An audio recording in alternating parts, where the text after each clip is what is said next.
ces différentes réactions de la communauté internationale. D'abord, les États-Unis, ensuite l'Union européenne qui salue aujourd'hui l'accord. C'est vrai, ce n'est pas encore entériné par la conférence des chefs d'État et de gouvernement de la CEDEAO, mais l'accord est en train d'être adoubé par la communauté internationale. Est-ce à dire, Boubacar Samsoubari, que ça n'est terminé pour la classe politique, en tout cas une frange importante qui ne se reconnaît pas dans cet accord parce qu'il a été fait sans qu'elle ne soit associée? Alors, avant de répondre à votre question, je voudrais quand même faire constater que ceux qui, il y a peut-être 2 semaines, il y a un mois, s'en prenaient mais avec virulence à la CEDEAO, nous sommes souverains, nous sommes indépendants. Gardez bien le micro. Nous sommes souverains, nous sommes indépendants, nous avons une monnaie et tout ça, une ouverture sur la mer. Aujourd'hui, c'est eux qui sont particulièrement fiers de l'accord qui a été obtenu. Et je le dis parce que... Il faut faire 2 pas en arrière pour dire à la même qui disait demander à la CEDEAO de venir, qui ont aussi dit exactement. que la CEDEAO ne doit pas intervenir parce que la CEDEAO a été complaisante. Non, il doit être complet. Il a parfaitement raison. Je veux simplement lui dire... Mais vous n'avez pas à le compléter. Il doit être complet pour permettre aux gens. Parce que quand moi je le complète, les gens vont se perdre. Mais c'est comme c'est lui qui fait la narration, il doit être complet. Je le rappelle qu'il doit être complet. Je dis, je suis parfait. Donc vous aussi, vous allez admettre qu'on vous complète dans l'un ou l'autre sens. Non, attention. Très prochainement. Non, c'est différent. Allez-y. Oui. Il faut que ça soit nécessaire.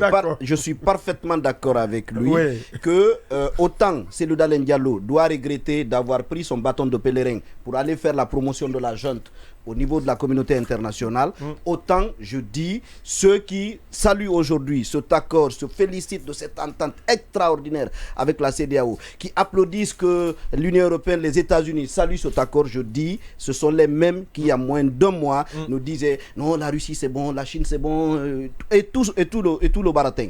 Je dis ça parce que je pense que cette conséquence-là, cette cohérence avec les principes-là, j'avoue que c'est fondamentalement ce qu'il y a à changer au-delà de tout le spectacle qu'on est en train de faire. Et maintenant, est-ce que les politiques et les acteurs de la société civile guinéenne sont isolés par rapport à cet accord-là? Oui, pour l'instant, je trouve qu'ils ne se font pas du tout entendre. L'accord a été signé à leur insu. Il est plus ou moins approuvé par la communauté internationale. D'abord, encore une fois, c'est la CEDEAO. Moi, j'entends dire que c'est un accord provisoire et tout ça. Mais quoi qu'il arrive, je vois le logo de la CEDEAO sur le document, et je dis encore une fois, les États-Unis, l'Union européenne l'ont salué. Alors que si vous prenez par exemple l'option de sanction qui avait été adoptée par le dernier sommet de la CEDEAO, elle n'avait pas été entérinée encore par l'Union européenne. Cependant, il y a peut-être un bémol. Quand j'ai lu le texte relatif notamment à la sortie de la porte-parole des affaires étrangères de l'Union européenne, il est dit qu'il recommande aux autorités guinéennes de faire en sorte que cet accord soit mis en œuvre de manière inclusive. Qu'appelle-t-on mise en œuvre de l'accord inclusif? J'imagine que c'est en prenant en compte toutes les entités sociopolitiques intéressées par la transition. Est-ce que c'est une façon subtile de dire que l'accord en tant que tel n'est pas complet et que c'est plutôt à l'issue de l'accord du cadre de la conduite du cadre de dialogue inclusif en Guinée que l'accord va être complet? Ça, c'est une question que je me pose. Vous vous posez, oui. Habib Marouane, comment donc vous trouvez, alors qu'à l'interne, on estime que la crise s'enlise tous les jours que Dieu fait, parce qu'à la suite du FNDC, c'est le Forum des forces sociales qui annonce également une batterie d'actions sur le terrain. À l'international, la junte est en train d'être adubée.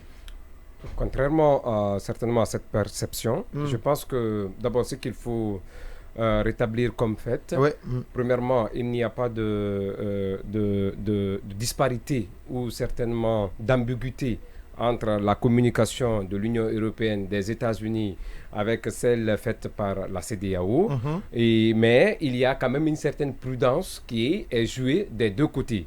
Vous savez, l'Union européenne, sans se la rappeler tout à l'heure, il y a ce caractère inclusif sur lequel il y a eu cette insistance du communiqué.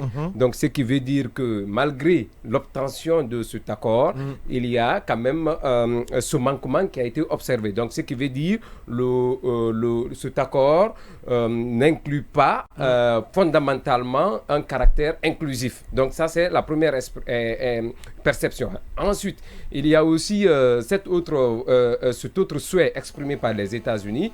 Donc, c'est de donner ce caractère inclusif. Donc, tous les deux communiqués, non seulement de l'Union européenne, mais aussi des États-Unis, ces communiqués insistent sur la nécessité de l'inclusivité. Donc, ça, c'est une observation.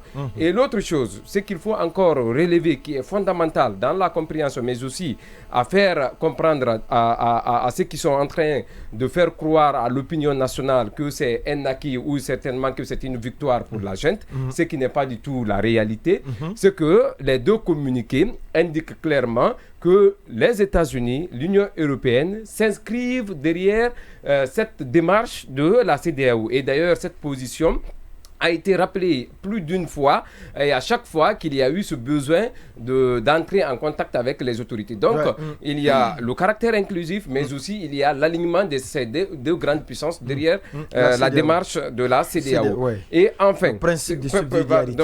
Avec le principe de subsidiarité, justement. Maintenant, il y a cette inquiétude qui pourrait naître, comme vous l'avez rappelé, avec ce vocable qui me semble être d'ailleurs le plus pointu et le plus assidu, qui correspond exactement à ce genre de situation, c'est le top départ. Donc aujourd'hui, dans ces différents communiqués, aucun ne mentionne le top départ. Donc, ce qui veut dire que la plus grande responsabilité aujourd'hui incombe la conférence des chefs d'État. Donc, c'est au chef d'État de déterminer le top départ. Alors que en Guinée ici, on a pressé les pas pour dire que le top départ, c'est à partir du 1er janvier, donc 2023, donc pour la durée des 23 mois, des 24 mois, donc qui a été obtenu comme étant, comme étant un compromis dynamique. Donc, ce qui veut dire, ce n'est pas une victoire pour la junte en Guinée, ce n'est non plus un échec pour l'opposition. Vous savez que, voilà, jusqu'ici. Et d'ailleurs, ce qu'il faut craindre, c'est que il faut craindre que la junte ne soit demain humilié ou désavoué par la conférence des chefs d'État. Parce que la position affichée par la junte, c'est juste une position de fait accompli. Aujourd'hui, la junte guinéenne a voulu mettre la conférence des chefs d'État devant le fait accompli. Mais est-ce que cela va marcher? Oui, en annonçant tout de suite le top départ. En anticipant l'annonce. Donc, alors que le top départ ne fait l'objet d'aucun consensus, ni entre le médiateur et la junte, ni entre les experts techniques de la CEDEAO et la junte. Donc, mais il est dit que le médiateur a assisté les experts techniques ici. Non, ce que je vous dis, non, attention, il y a des dessous. Il y a des dessous. Et d'ailleurs, il faut voir même l'heure à laquelle le communiqué de la CEDEAO est sorti. Donc, c'est pour vous dire une fois de plus, il faut être très prudent, comme l'ont été les États-Unis et la CEDEAO et l'Union européenne.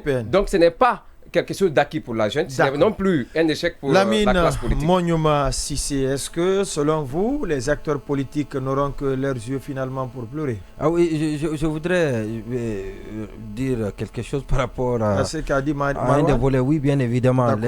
Nos sources se contredisent quand il dit que ça n'a pas été un compromis entre le médiateur et son équipe le top départ, son équipe technique et l'État guinéen. Je dis bien qu'à ce niveau, il y a nos sources qui se contredisent. Parce que ceux qui étaient présents, c'est surtout d'ailleurs sur la base de cela que les discussions ont été davantage huilées, se sont accélérées, ont progressé.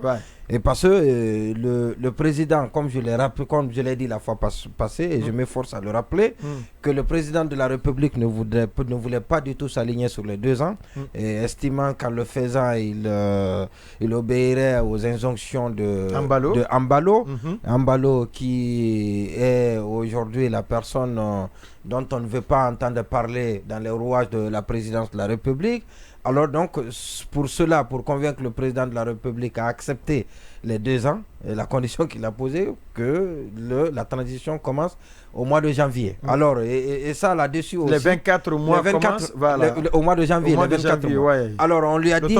Et on lui a dit, ça lui a été dit, que oui, d'accord, mais la conférence des chefs d'État qui doit entériner le chronogramme peut décider de l'application du chronogramme à date, à la date de son adoption par la conférence des chefs d'État. Donc le 16, si je ne me trompe, le 16 décembre, cette conférence des chefs d'État devait se pencher sur le dossier guinéen et adopter, entériner ou non, donc le chronogramme qui a été élaboré ici par l'équipe technique. Mais ce qui est très fort probable, c'est que ce chronogramme pourrait être bien évidemment